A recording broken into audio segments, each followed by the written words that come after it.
Gloria a Dios. Justo ahí dice, ¿verdad? Dios humilla a los orgullosos. El Dios de Saúl. Fíjese que el pueblo de Dios pidió un rey.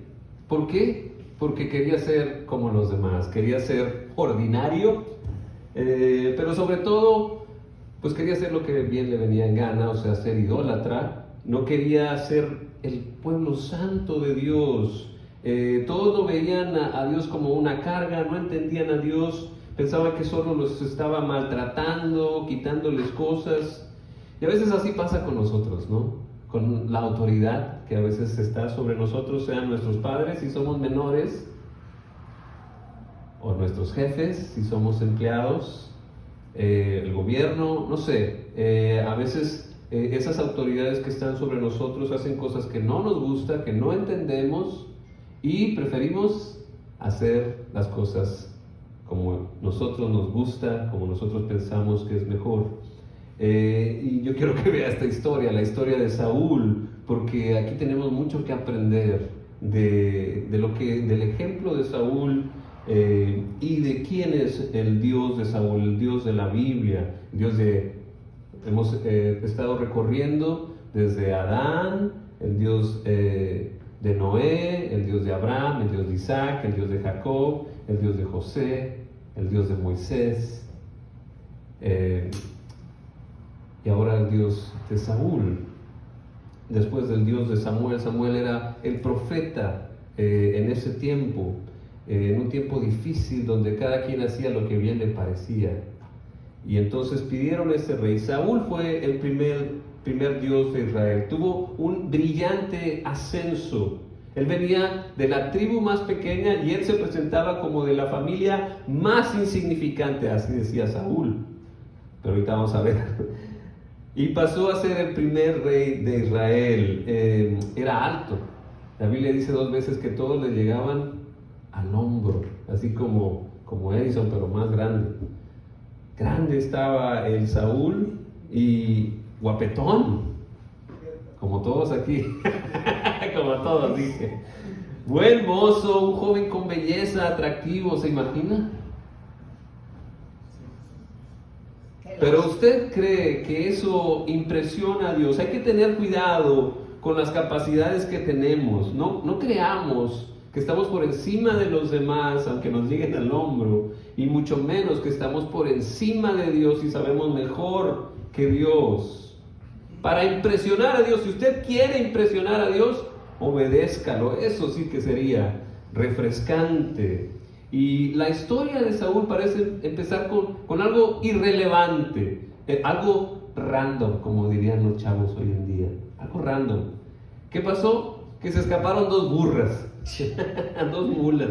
Y entonces el papá de Saúl lo manda: ve a buscar las burras y llévate uno de mis criados. O sea, tenía criados el Saúl y tenía burros, o sea, no era tan insignificante en su familia. Pero bueno, los fue a buscar. Y su padre era respetado, era valiente, tenía cierta posición en la comunidad, no era tan insignificante. Total, no encuentran a las burras, pero llegan a donde está el profeta de Dios, Samuel. Pues él tal vez les podría ayudar, hasta le decían el vidente. Y llegaron ahí, pero fíjese como dice la Biblia, no por coincidencia.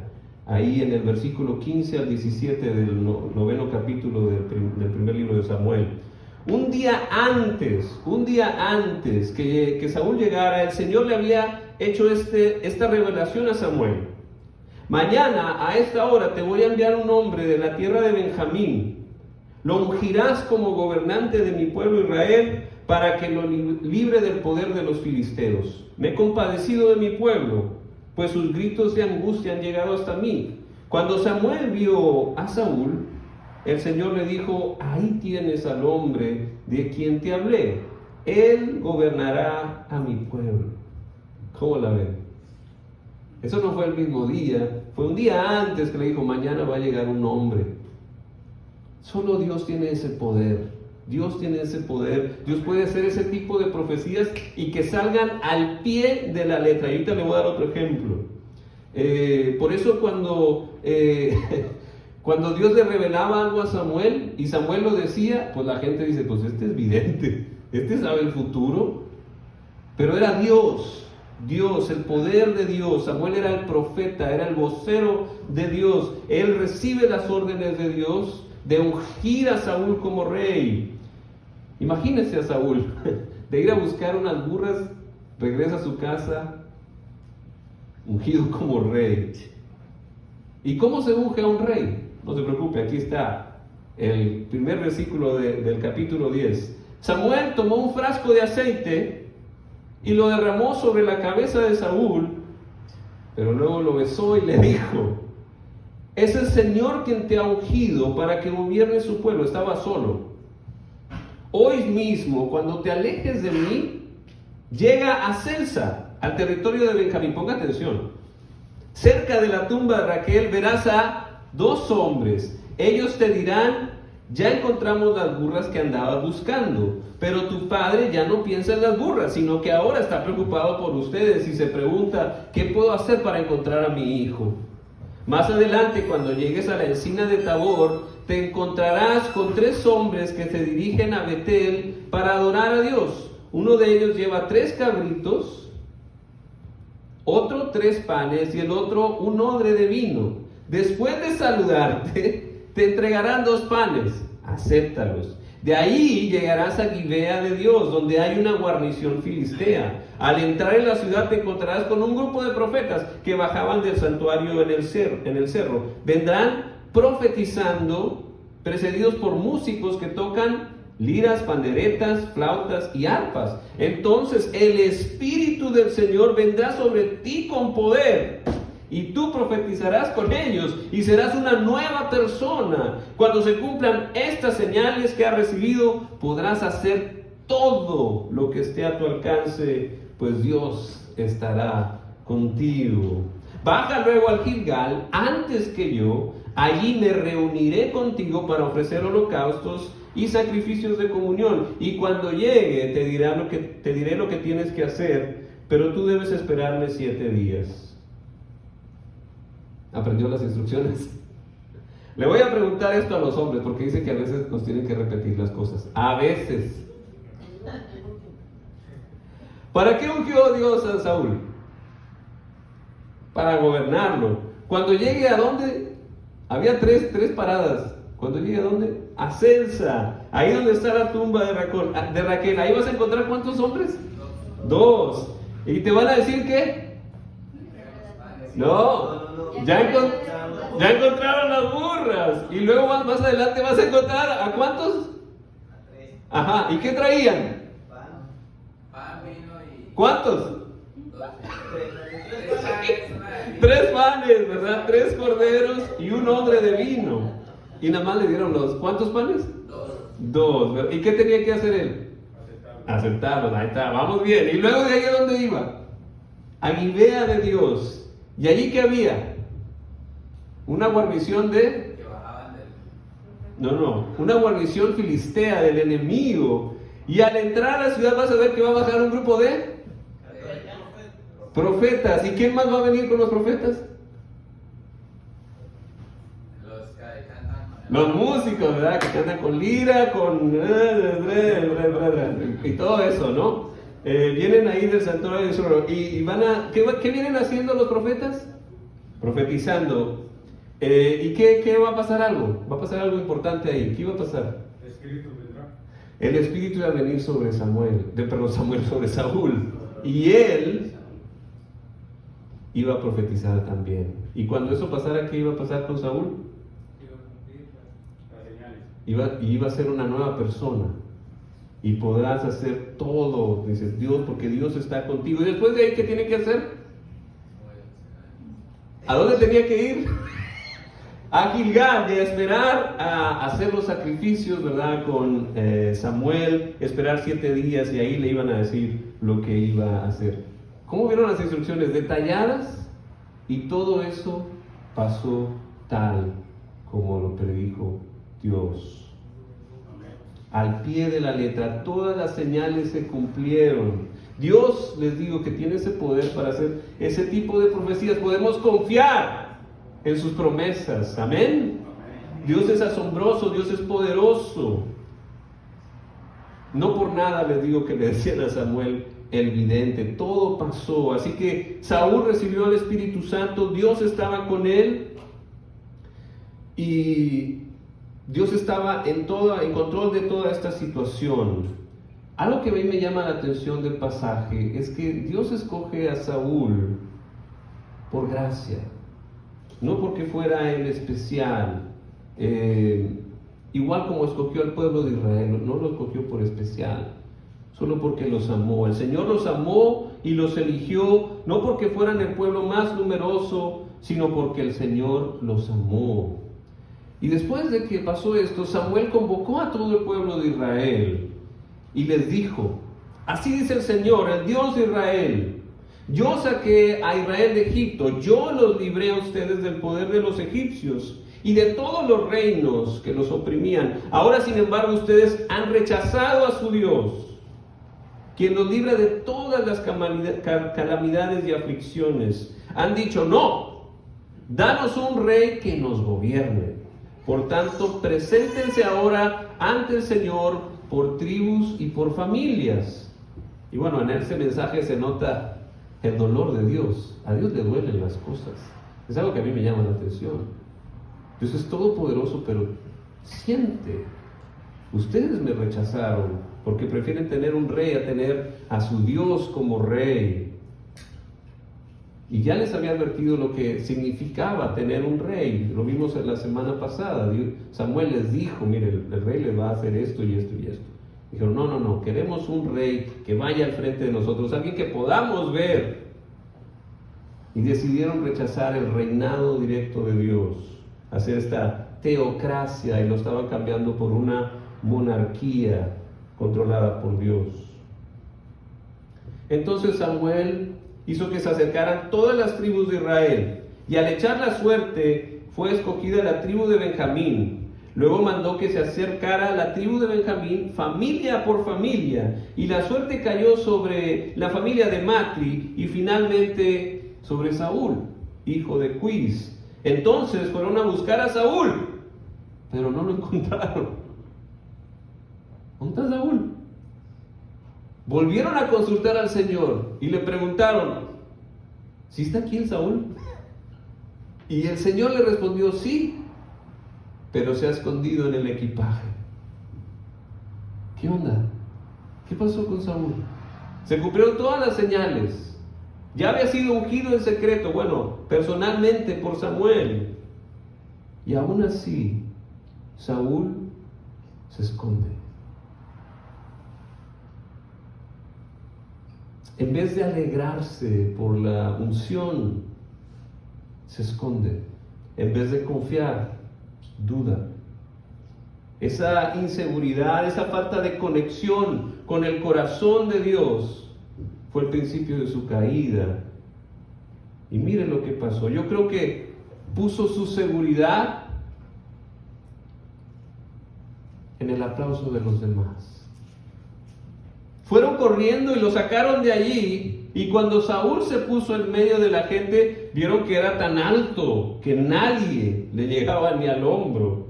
Dijo entonces Samuel a todo el pueblo: miren al hombre que el Señor ha escogido. No hay nadie como él en todo el pueblo. ¡Viva el rey!, exclamaron todos. ¿Qué lección tenemos aquí? Dependemos de lo que dicen los demás, o dónde ponemos nuestra confianza, nuestra paz, en el Dios que nos llama o en el aplauso de la gente. Ese fue un grave error para Saúl, y de ahí empezó a descender. Apenas estaba llegando, y sí tuvo una victoria al principio. Ayudó a un pueblo y empezó ahí la guerra con los filisteos, pero se le olvidaba cuál era su función y quién lo escogió, que el reino era de Dios, el pueblo es de Dios, no de Saúl. Saúl cayó por orgullo, por impaciencia, por desobediencia y una visión distorsionada de Dios. Sí tuvo su primer victoria y eso hizo que el pueblo confirmara, porque al principio cuando lo hicieron rey ahí en esa reunión, unos dijeron, no, ¿y este quién es? Él no es rey. Pero luego cuando tuvo su primera victoria, el pueblo dijo, ¿dónde están esos que decían que Saúl no iba a ser rey? Vamos a matarlos. Dijo, no maten a nadie.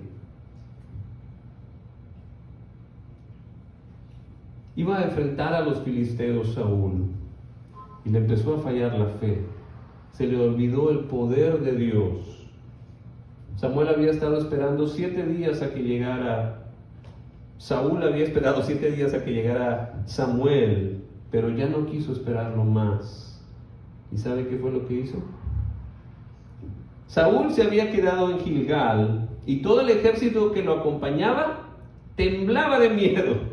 Allí estuvo esperando 7 días según el plazo indicado por Samuel, pero este no llegaba. Como los soldados comenzaban a desbandarse, Saúl ordenó, tráiganme el holocausto y los sacrificios de comunión. Y él mismo ofreció los holocaustos. En ese momento en que Saúl terminaba de celebrar el sacrificio, llegó Samuel.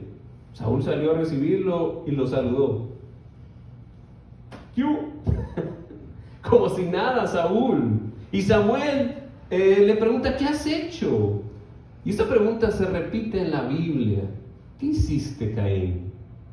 ¿Dónde está tu hermano? ¿Por qué te escondes, Adán? Dios da la oportunidad de que uno se confiese, pero ahí es cuando vienen las mentiras y las excusas.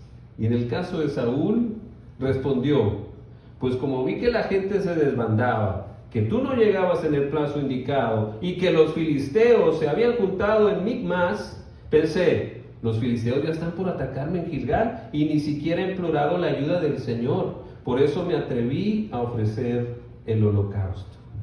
Es el clásico, se me hizo fácil. Se me hizo fácil y no toma la responsabilidad. Es que la gente, es que tú, Samuel, es que los filisteos, y eso le costó el reino, su reinado. Samuel le dijo, te has portado como un necio, no has cumplido el mandato que te dio el Señor tu Dios. El Señor había establecido tu reino sobre Israel para siempre, como lo hizo con David. Pero ahora te digo que tu reino no permanecerá. El Señor ya está buscando un hombre más de su agrado y lo ha designado gobernante de su pueblo, pero tú no has cumplido su mandato. Samuel le dice necio, y para mí esa palabra está como leve. Necio es leve, pero un necio es lo contrario a un sabio, y eso es muy peligroso, porque por falta de entendimiento, falta de conocimiento, puede haber muchos problemas. Falta de inteligencia también puede ser falta de carácter para tomar buenas decisiones, o ser obstinado, terco de hacer las cosas a mi modo. A final de cuentas, no obedeció a Dios y lo despidieron. Entonces yo me quedé pensando en esta palabra de Dios, estuve meditando y estaba pensando, ¿será que Dios fue muy severo? ¿Será que Dios no fue justo? ¿Que no dio gracia? Y estuve meditando en eso y digo, bueno, no fue tan severo. O sea, si el rey no obedece a Dios, pues está mal, está despedido. No cumplió las órdenes de Dios, entonces empezó su reemplazo. ¿Será que Dios no fue justo? Sí fue justo. ¿Será que usted pueda juzgar mejor a Dios? Muchos lo han intentado. Pero la pregunta más profunda es, ¿por qué no le ofreció gracia a Saúl? Yo estaba pensando en eso. ¿Por qué no tuvo más gracia con Saúl? Pero yo creo que sí tuvo gracia con Saúl. Le dio varias oportunidades. Y además tenemos que entender que la gracia no es obligatoria, ¿no? No puedes exigir gracia, ¿o sí? No. Si exiges gracia, ya no es gracia. El Señor da gracia a quien quiera darle gracia. Entonces, llegué a esta conclusión: si Dios ha tenido gracia conmigo, debo de apreciarla, porque no a todos se les da gracia. Dios me ha dado gracia, hay que apreciarla. También estuve meditando en que el Señor es lento para la ira y grande en misericordia, amén, así dice su palabra, pero eso no dice que no vaya a haber ira, que no vaya a haber juicio. Sí va a haber gracia, pero también va a haber juicio, va a haber ira de Dios. Hay un gran día de juicio esperado para todo el mundo, vivos y muertos. Y su justicia va a ser justicia y va a brillar. Dios es perfecto y su justicia también es perfecta y va a llegar. Así que si recibes misericordia de Dios, valórala, ocúpate de esa misericordia que has tenido. Si Dios te muestra su gracia, atesórala. Es algo que debemos de considerar. Pablo dice lo mismo, meditando entre el pueblo de Israel y cómo ahora llegaba Dios a los gentiles, a los que no son judíos, a los que no son parte de este pueblo de Israel. Y les dice: consideren la bondad y la severidad de Dios. Severidad hacia los que cayeron y bondad hacia ti. Romanos 11:22. Dios no es un objeto, Dios no es una fuerza, Dios es una persona. Es el creador, el redentor, el sustentador del mundo, el todopoderoso, y en Jesús se ha dado a conocer plenamente. Dios tiene un plan de gracia, su evangelio, sus buenas noticias en Cristo. Juan 3:16 dice: por tanto amó Dios al mundo, que dio a su Hijo unigénito, para que todo aquel que en él cree no se pierda, sino que tenga vida eterna. Pero sigue diciendo Juan: Dios envió a su Hijo al mundo Dios no envió a su Hijo al mundo para condenar al mundo, sino para salvarlo por medio de él. El que cree en él no es condenado, pero el que no cree ya está condenado por no haber creído en el nombre del Hijo unigénito de Dios. Esta es la causa de la condenación, que la luz vino al mundo, pero la humanidad prefirió las tinieblas a la luz. ¿Qué prefieres? ¿Tinieblas o luz? ¿Claridad? Oscuridad. La luz es difícil porque expone los detalles, las cosas que no queremos que se vean. Pero quiero decirte que eso no es malo, porque si tú expones eso a la luz, Dios puede hacer algo al respecto. Puede ayudarte a disipar todo eso, a quitar todo eso, a limpiar lo que se tenga que limpiar. Pero si te quedas en la oscuridad, ahí te vas a quedar por la eternidad. Por eso aprendamos de Saúl. Deja la necedad, deja el orgullo, deja lo que sea que te lleve a la desobediencia y considera la severidad y la bondad de Dios. El orgullo precede a la destrucción. El ejemplo de Saúl nos ayuda a ver a alguien que puso su confianza en sí mismo o en el aplauso de otros. Pero hubo otra oportunidad para Saúl. Le dieron instrucciones específicas, así como estábamos diciendo ahorita. Le dijo Dios: acaba con los amalecitas, acábalos. Les llegó su castigo, mátalos a todos, destruye sus posesiones, ni siquiera sus animales, no les tengas compasión. Dios dijo eso. La ira de Dios llega y quería usar a Saúl como instrumento de su ira. ¿Y qué hizo Saúl? Saúl atacó a los amalecitas desde Javilá hasta Sur, que está cerca de la frontera de Egipto. Agag, al rey de los amalecitas de Amalek, lo capturó vivo pero a todos los habitantes los mató a filo de espada. Además de perdonarle la vida al rey Agag, Saúl y su ejército preservaron las mejores ovejas y vacas, los terneros más gordos y en fin, todo lo que era de valor. Nada de esto quisieron destruir, solo destruyeron lo que era inútil y que no servía. Otra oportunidad. Y Saúl no agarra la onda. ¿Qué te pasa, Saúl? Eso fue lo que le preguntó Samuel. ¿Por qué no obedeciste el mandato de Dios? ¿No fue el Señor quien te ungió como rey de Israel y te envió a cumplir una misión? Aunque tú te creías poca cosa, has llegado a ser el jefe de las tribus de Israel. Te dijo, ve y destruye a esos pecadores. Atácalos hasta acabar con ellos. ¿Por qué entonces no obedeciste al Señor? ¿Por qué no echaste mano del botín e hiciste lo que ofende al Señor? Yo sí he obedecido, insistió Saúl.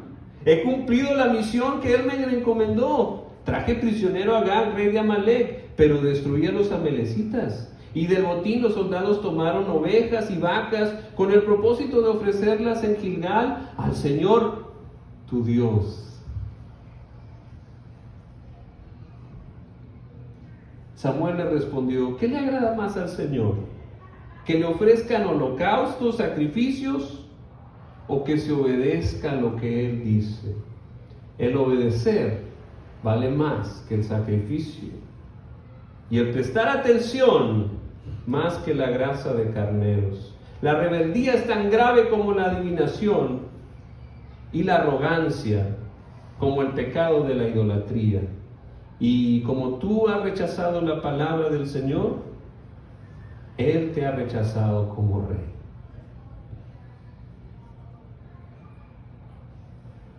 Saúl obedecía de manera externa y no reconocía el corazón de Dios. Le dijo, tú Dios, falta de intimidad, falta de una relación con Dios, y nosotros insistimos que nosotros no predicamos una religión. Somos evangélicos, bautistas, cristianos, pero eso no es lo que quiero que usted sea. Yo quiero que usted tenga una relación con Dios real y profunda. Y la única manera es a través de Cristo. Si queremos entender a Dios correctamente, debemos de mirar a Cristo. Él revela cómo es Dios, justo pero también misericordioso. Dios escoge por gracia. Si Dios te ha mostrado gracia, valórala, obedécelo. No seamos necios, no ignoremos a Dios como Saúl. No nos escondamos tampoco como Saúl. Seamos valientes, vivamos el llamado de Dios. Hacer lo que el Señor te ha mandado hacer, a seguir a Cristo. No tengas miedo a qué van a decir los demás como Saúl. Confiemos en Dios, confiemos en sus promesas, confiemos en su poder, confiemos en cómo Él responde a las oraciones. Tengamos una relación con Dios, no seamos religiosos. Que no diga Dios, te alejaste de mí, como le dijo a Saúl. Porque Dios nunca se aleja. Al contrario, deja las 99 para ir a buscar a la perdida.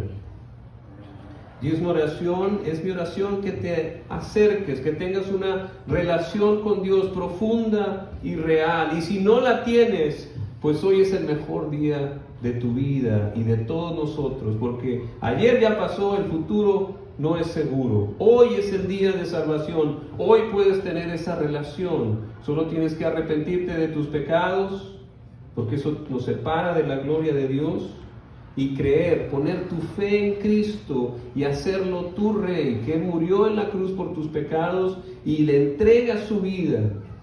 Porque el que se aferra a su vida, la perderá, pero el que la entrega a Cristo y su causa, la hallará. Y si tú ya hiciste eso, pues no te alejes, sigue dando pasos hacia Él.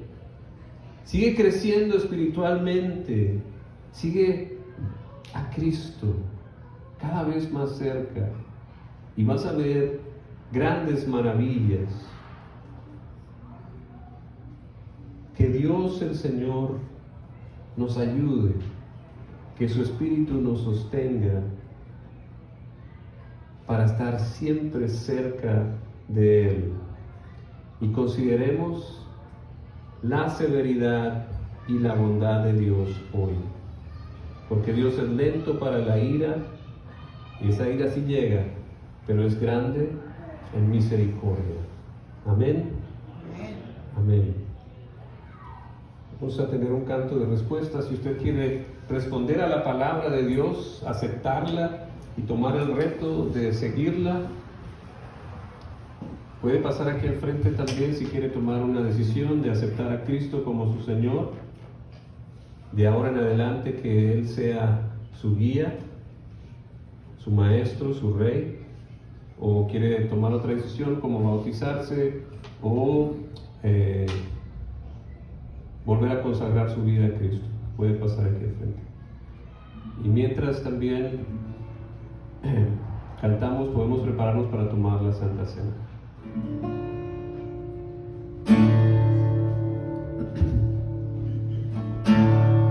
Eres santo, eres Dios, por toda la eternidad, siempre tú muy cerca estás, de tu pueblo, buen Señor, te alabamos hoy aquí, te adoramos con fervor, a tu iglesia vino y pan, nueva vida tú le das. Eres santo, eres Dios, te sentimos, la creación te honor. Aleluya,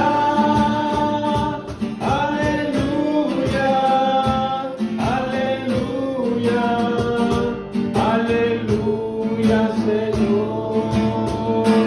Eres santo, eres Dios, por toda la eternidad, siempre tú muy cerca estás, de tu pueblo, mi Señor, te alabamos hoy aquí, te adoramos con fervor, a tu iglesia vino y pan, nueva vida tú le das. Eres santo, eres Dios, te sentimos, la creación te honor.